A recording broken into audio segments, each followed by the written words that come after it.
Uma vida com propósitos. Dia 38. Tornando-se um cristão com excelência. Jesus disse aos seus seguidores: Vão pelo mundo todo e contem a todos as boas novas. Marcos 16, versículo 15. Assim saberemos por onde Ele quer que nós andemos. Assim, todas as nações conhecerão a sua salvação. Salmo 67, versículo 2. A grande comissão é sua incumbência. Você tem uma escolha a fazer. Ou se torna um cristão com excelência ou um cristão relapso. Cristãos relapsos buscam principalmente satisfação pessoal. Eles estão salvos, mas são egoístas. Gostam de comparecer às reuniões de louvor e aos seminários edificantes. No entanto, você jamais os encontrará em uma conferência sobre missões porque não estão interessados. As orações deles concentram-se nas próprias necessidades e em pedidos de bênçãos e de felicidade. É a fé do eu primeiro. Como Deus pode tornar minha vida mais confortável? Eles querem usar Deus para seus propósitos, em vez de serem usados por Deus para os propósitos dele. Os cristãos com excelência, em contrapartida, sabem que foram salvos para servir e feitos para uma missão. Eles estão ávidos para receber uma missão pessoal e se entusiasmam com o privilégio de serem usados por Deus. Os cristãos com excelência são as únicas pessoas totalmente vivas neste planeta. Sua alegria, confiança e entusiasmo contagiam, porque sabem que são importantes. Acordam a cada manhã na expectativa de que Deus opere por meio deles, de novas maneiras. Que tipo de cristão você quer ser? Deus nos convida para participar da mais magnífica, ampla, diversificada e importante causa da história, o reino. A história é a história de Deus. Ele está formando sua família para a eternidade. Nada é mais importante nem mais duradouro. No livro de Apocalipse, descobrimos que a missão global de Deus será realizada. Um dia, a grande comissão se tornará a grande consumação. Nos céus, uma enorme multidão de pessoas de todas as nações, tribos, povos e línguas. Apocalipse 7, versículo 9. Estará um dia diante de Jesus Cristo para adorá-lo. Envolver-nos como cristãos com excelência nos permitirá experimentar um pouco do céu antecipadamente. Quando Jesus ordenou aos seus seguidores que fossem pelo mundo todo e contassem a todos as boas novas. Marcos 16, versículo 15. O pequeno grupo de pobres discípulos do Oriente Médio ficou chocado. Eles deveriam ir a pé ou cavalgando naqueles animais vagarosos? Era tudo que tinha para o transporte e não existiam ainda barcos capazes de atravessar o oceano. Portanto, havia barreiras físicas reais ao cumprimento daquela ordem. Hoje temos aviões, barcos, trens, ônibus e automóveis. Nosso pequeno mundo escolhe a cada dia. Você pode voar sobre o oceano em questão de horas e estar em casa no dia seguinte, se for necessário. As oportunidades que os cristãos comuns têm de se envolver em missões internacionais de curta duração são praticamente ilimitadas. Cada canto do mundo está ao seu alcance. Pergunte à indústria do turismo.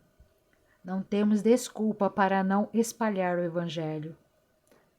Agora, com a internet, o mundo está ficando ainda melhor.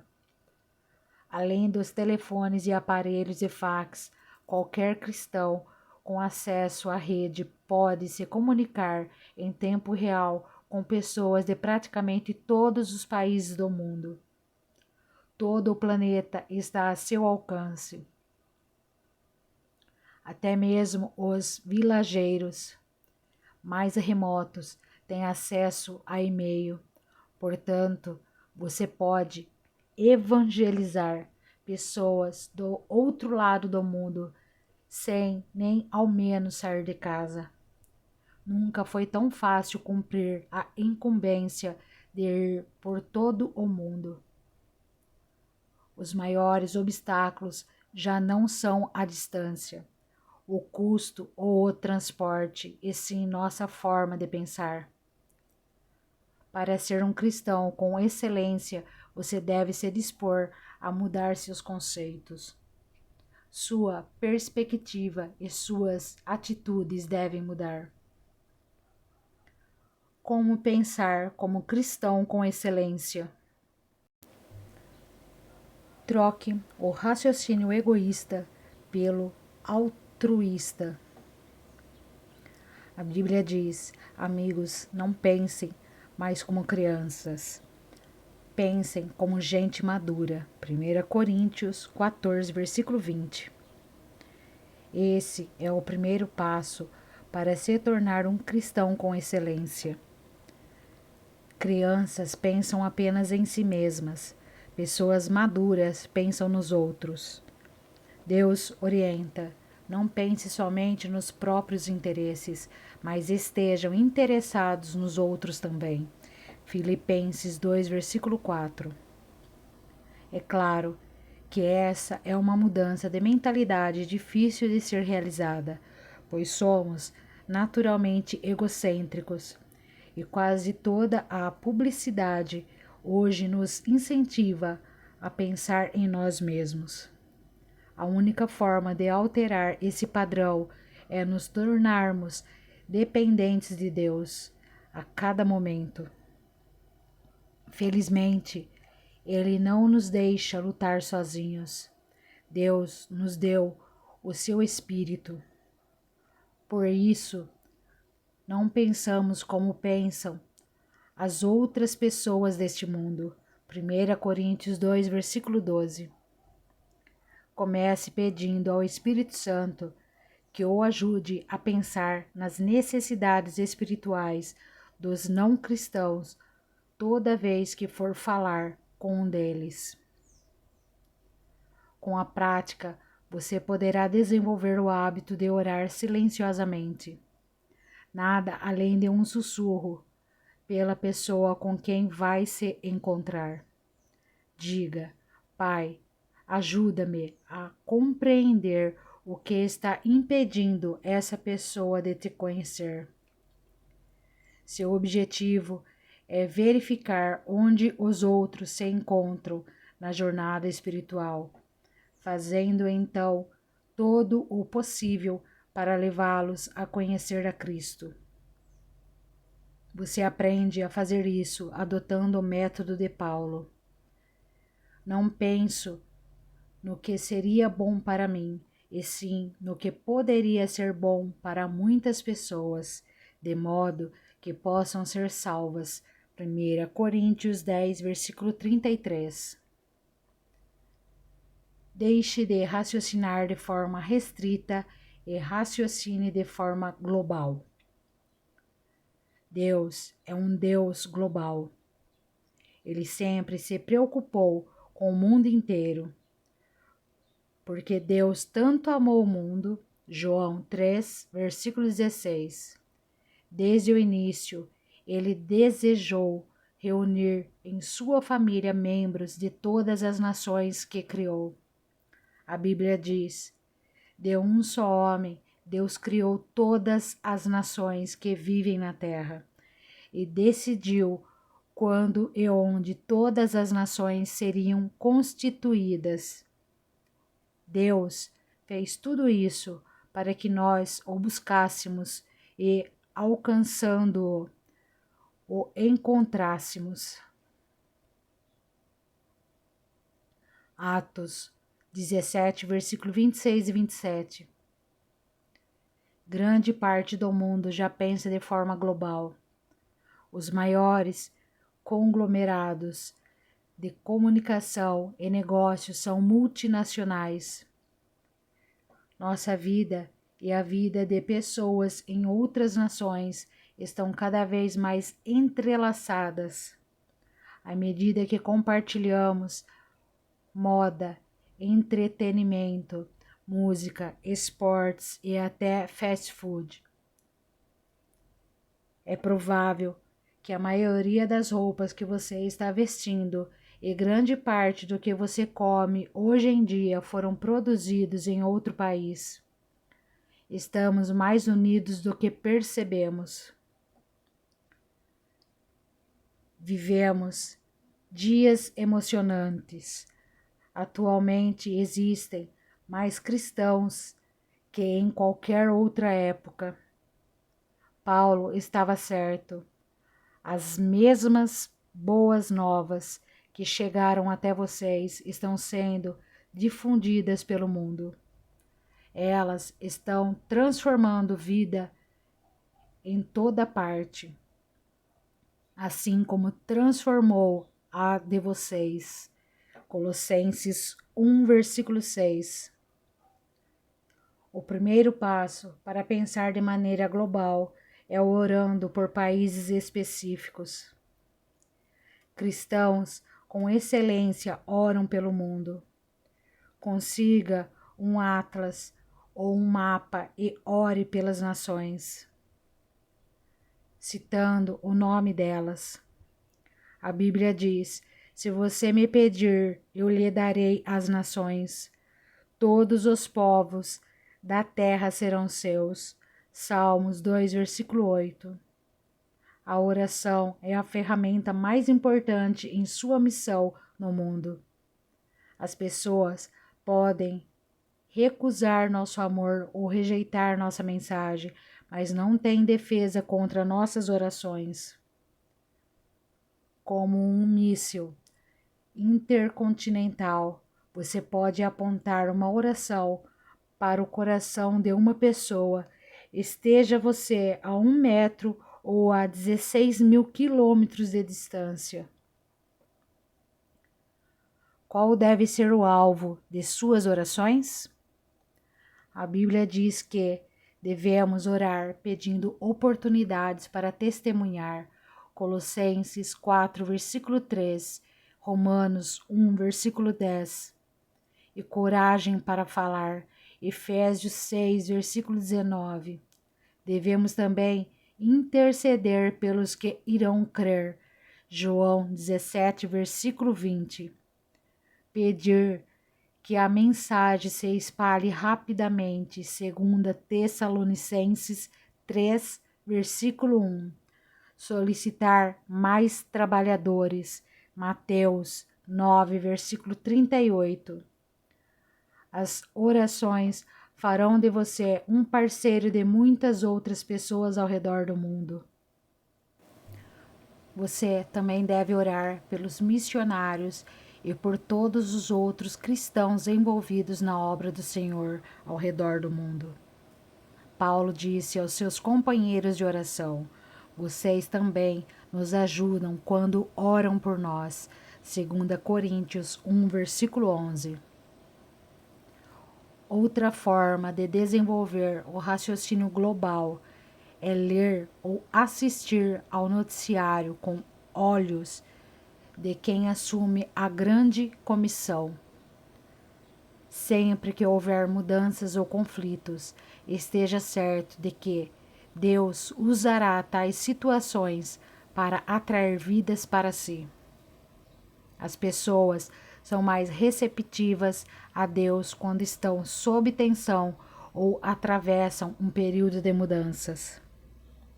As rápidas e incessantes mudanças que ocorrem hoje no mundo estão preparando, como nunca antes, as pessoas para ouvir as boas novas.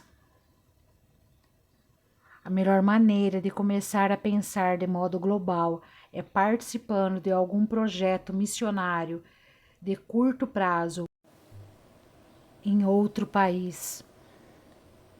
Nada substitui a participação ativa na vida real em outra cultura. Pare de estudar e discutir sobre sua missão e comece logo a realizá-la. Desafio você a ir até o fim. Em Atos 1, versículo 8, Jesus estabelece um padrão para nosso envolvimento. Vocês serão minhas testemunhas em Jerusalém, em toda a Judéia e Samaria, e até os confins da terra. Atos 1, versículo 8. Seus seguidores teriam de alcançar sua comunidade, Jerusalém, seu país, Judéia, outras culturas, Samaria, e outras nações, até os confins da terra. Observe que nossa comissão é simultânea, não consecutiva. Embora nem todos tenham o dom de missões, todo cristão é chamado a participar de uma missão relacionada com os 4 grupos, de alguma forma. Você é um cristão nos moldes de Atos 1, versículo 8? Estabeleça uma meta para participar de um projeto missionário direcionado a cada um desses 4 alvos. Insisto em que você poupe dinheiro e faça o que for necessário para participar de uma viagem missionária de curto prazo ao exterior, o mais rápido possível. Quase todas as organizações missionárias podem ajudá-lo nisso.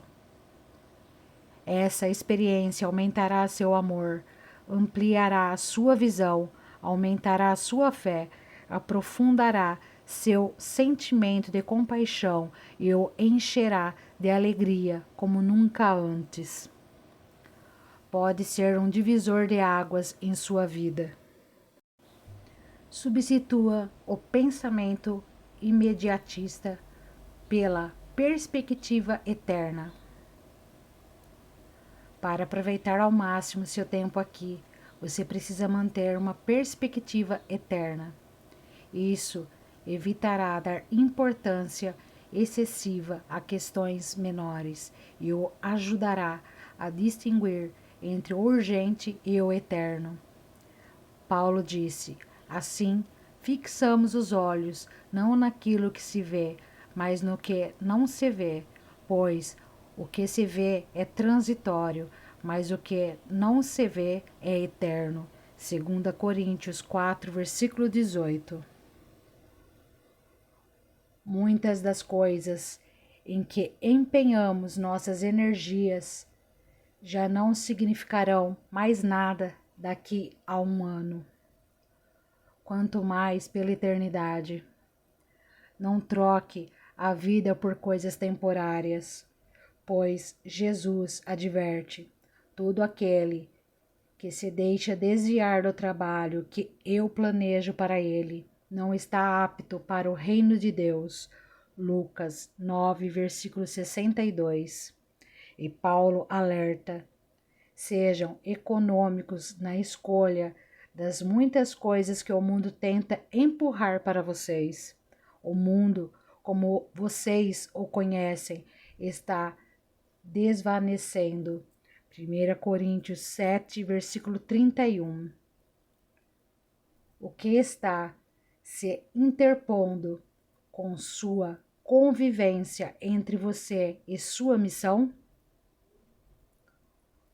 O que o está impedindo de se tornar um cristão com excelência?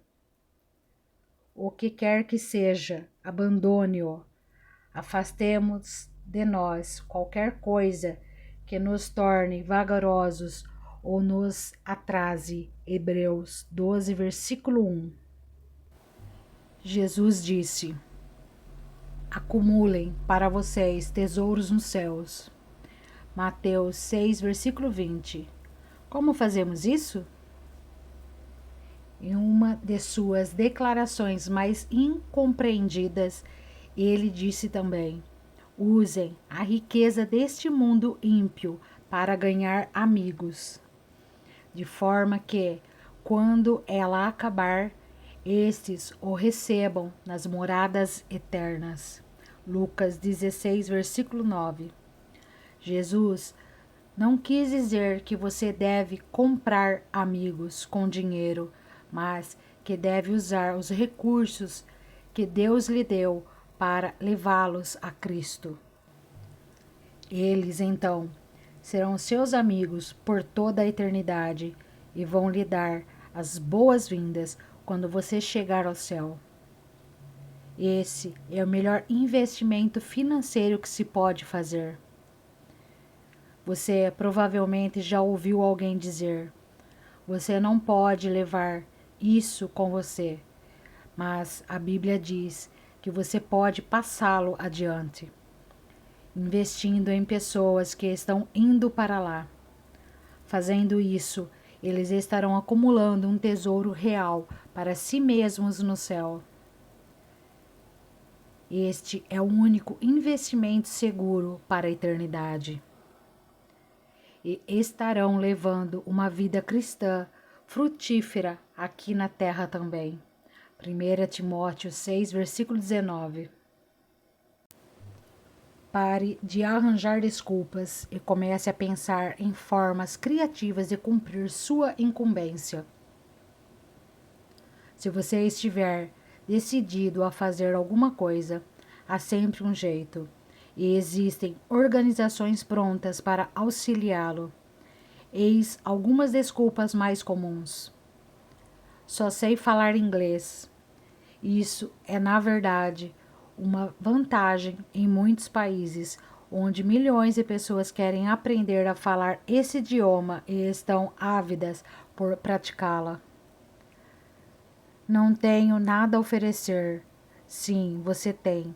Cada habilidade e experiência em sua formação pode ser utilizada de algum modo. Estou muito velho ou muito jovem. A maioria das organizações missionárias tem projetos de curto prazo adequados para cada faixa etária. Da mesma forma que Deus rejeitou as desculpas de Sara quando ela disse estar muito velha para que o Senhor a usasse, ele também rejeitou as objeções de Jeremias, quando este alegou ser muito jovem. Não diga isso, respondeu o Senhor, pois você tem de ir aonde quer que eu o envie e dizer o que quer que eu diga a você. Não tenha medo do povo, pois eu estarei com você e cuidarei de você. Jeremias 1, versículo 7 e 8. Pode ser que você acredite ser necessário um chamado especial de Deus e esteja esperando alguma sensação ou uma experiência sobrenatural.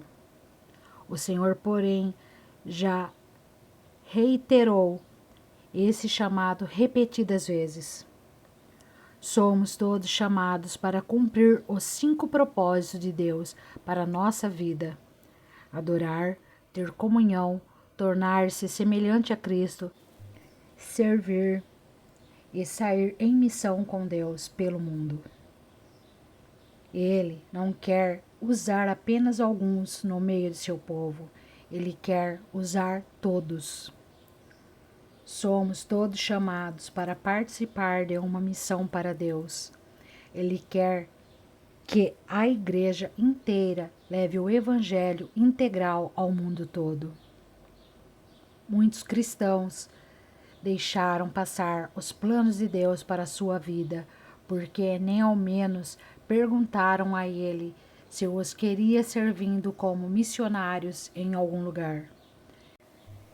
Seja por medo, seja por ignorância, automaticamente fecharam a mente à possibilidade de servir como missionário residente em outra cultura. Se sua tendência é dizer não, reexamine todos os diferentes meios e possibilidades disponíveis. Você vai se surpreender. E ore, perguntando seriamente a Deus o que Ele desejará de você nos próximos anos. Milhares de missionários residentes são desesperadamente necessários neste ponto crítico da história, com tantas portas escancaradas como nunca antes. Se quer ser semelhante a Jesus, deve amar o mundo inteiro. Você não pode se dar por satisfeito apenas com a conversão de sua família e de alguns amigos.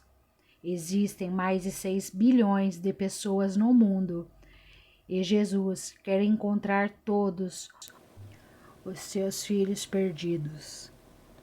Ele disse: somente aqueles que põem de lado a sua vida por minha causa e por causa da boa nova é que saberão realmente o que significa viver. Marcos 8, versículo 35. A grande comissão é sua incumbência e fazer sua parte é o segredo para uma vida que realmente vale a pena. Dia 38. Pensando sobre meu propósito de vida. Tema para reflexão. A grande comissão é minha incumbência. Versículo para memorizar. Assim, saberemos por onde Ele quer que nós andemos. Assim, todas as nações conhecerão a sua salvação. Salmos 67, versículo 2. Pergunta para meditar. Que providências posso tomar a fim de me preparar para a experiência de uma missão de curta duração no próximo ano?